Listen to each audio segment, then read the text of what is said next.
Alors, troisième partie de départage dans ce match de championnat du monde d'échecs entre le chinois Ding Liren et le russe Yan Nepomniachtchi. Pour voir les vidéos précédentes, vous pouvez cliquer sur le lien ci-dessus qui vous donne accès à la playlist. Et donc, dans cette troisième partie de départage, Ding Liren a les blancs. Et dans la première partie de départage, il avait ouvert avec le pion dame, il avait joué D4. Là, il va jouer cavalier F3. Le début réti.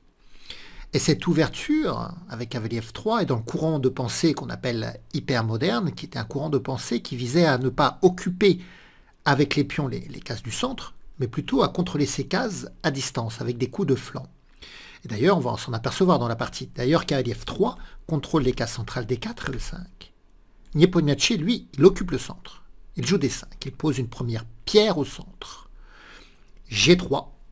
Toujours dans cet esprit hypermoderne, avec la mise en fianchetto, la volonté de mettre le fou sur la plus grande diagonale blanche de l'échiquier, ce qu'on appelle mettre en fianchetto. Les noirs jouent cavalier F6, fou G2, E6 petit roc, on voit que Ding Liren a fait un développement très rapide de son aile roi, fou E7, et là regardez, C4, un nouveau pion de l'aile, pion de flanc, qui vient taper le centre noir. Alors, Ding Liren n'a pas peur que les noirs prennent en C4 parce que le pion il est assez facile à récupérer. Ne serait-ce que par dame A4 d'ailleurs, qui fait des fourchettes. Nepomniachtchi ne prend pas. Lui aussi, il va hâter son roc. Et là, regardez, Ding Liren joue B3. C'est maintenant la volonté de mettre son fou en fianchetto également, de réaliser ce qu'on appelle un double fianchetto, les deux fous sur les plus grandes diagonales de l'échiquier. Les noirs jouent C5. Il y a la prise en D5, le cavalier reprend et fou B2. Et vous voyez, Ding Liren, ses pions D2 et E2 sont toujours sur leur case de départ. Aucun pion n'a été sur les cases centrales. Les noirs jouent cavalier C6 et c'est maintenant qu'il va frapper au centre avec D4, avec le fou, le cavalier et la dame qui soutient cette poussée D4. Et la volonté finalement que la position s'ouvre pour que la paire de fous puisse tricoter un peu dans la position.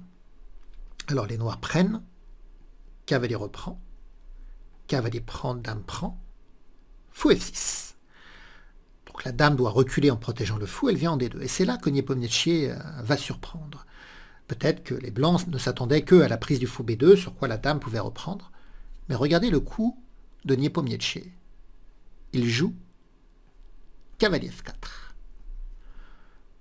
Qu'est-ce que c'est que ce coup? Alors, déjà, on ne peut pas prendre le cavalier, enfin on pourrait, mais avec la dame, mais ça permettrait aux noirs de prendre le fou en B2, et la tour est coincée. Donc c'est une catastrophe pour les blancs. Donc le cavalier ne peut pas être pris avec la dame. Le cavalier peut être pris avec le pion, c'est ce qu'on verra d'ailleurs dans la partie. Hein. Donc je le garde pour la suite. Qu'est-ce que les blancs peuvent faire d'autre? Si les blancs prennent d'abord le fou, les noirs vont échanger les dames, et ne vont pas reprendre le fou, bien sûr, ils vont faire cavalier prend E2. Ils vont intercaler cette prise du pion sur échec, et après, ils reprendront le fou et les noirs auront gagné un pion. Donc, vous voyez, ce coup de cavalier F4 a quand même une idée. Si les blancs échangent les dames, dame prend D8, c'est pareil, le cavalier va prendre en E2, toujours ce coup intermédiaire de cette prise en E2 sur échec, et seulement après on reprend et on a toujours un pion de plus.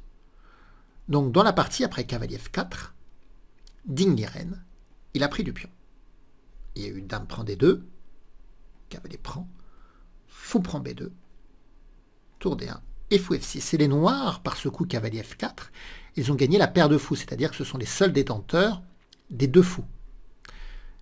Mais la position blanche est quand même intéressante, parce que le fou G2, lui, il gêne la finalisation du développement des noirs à l'aile dame, des pièces noires à l'aile dame. Et puis le cavalier n'est pas en reste, il va s'activer. D'ailleurs, il vient tout de suite en C4. Tour B8 a été joué. Cavalier E5, et c'est difficile de parler de l'avantage de la paire de fous dans cette position, puisque le cavalier en E5 est très bien placé. Tour D8, on a un échange, tour prend, fou prend, tour D1 attaque le fou qui vient en E7, et cavalier D7 vient attaquer la tour. Et regardez ce que fait Nepomniachtchi.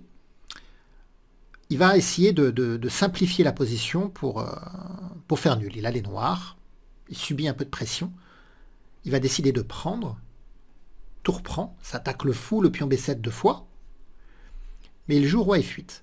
Il accepte de perdre le pion B7 tout simplement pour entrer dans une finale de fou de couleur opposée.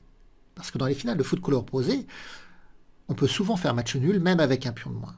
Et c'est ce qui va se passer d'ailleurs dans la partie. Les noirs jouent tour D8, ils proposent d'échanger des tours. Dinglieren décline.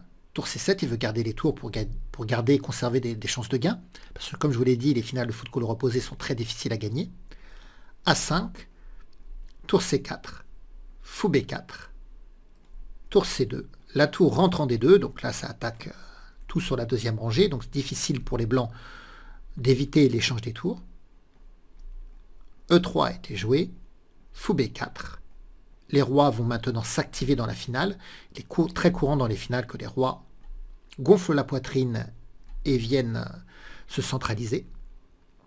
Fou 1 a été joué, attaque le pion F2 et on va avoir une répétition de coups. Parce que Dinglieren vient protéger son pion. Le fou repart, le roi revient. Fou, hop, le roi vient là. Et le fou repart et on a match nul par répétition de coups. Qu'est-ce qu'aurait pu faire Dinglieren quand il était là? Il n'était pas obligé de revenir avec son roi. Il pouvait par exemple jouer F3. Mais en fait, cette position, on ne peut pas la gagner avec les blancs. Parce que les blancs, c'est quoi leur atout? C'est qu'ils ont 2 pions contre 1. Et l'avantage d'une majorité de pions, c'est de pouvoir créer un pion passé, de générer un pion passé. Mais pour générer un pion passé, il faut débloquer la case B4, qui est une case noire. Et ça, les blancs ne pourront pas. Par exemple, si les noirs jouent fou F2, ils mettent une pression, et que les blancs mettent tous leurs pions, par exemple, sur les cases blanches. Quelque chose comme ça. Eh bien, les noirs peuvent jouer, par exemple, le roi C5, et ce double contrôle de la case noire, les blancs ne pourront pas débloquer.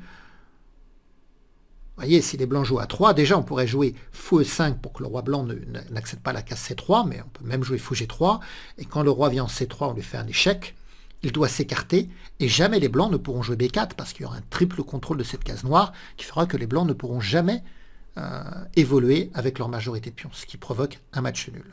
C'est pour ça que dans les finales de foot couleur opposée, on dit que c'est souvent match nul, même avec un pion de retard. Parfois même, je l'ai vu avec 2 pions de retard, parce qu'on a du mal à débloquer la couleur que l'on ne contrôle pas, en fait. Voilà, eh bien, on va bientôt se retrouver pour la dernière partie de départage dans cette cadence de 25 minutes plus 10 secondes.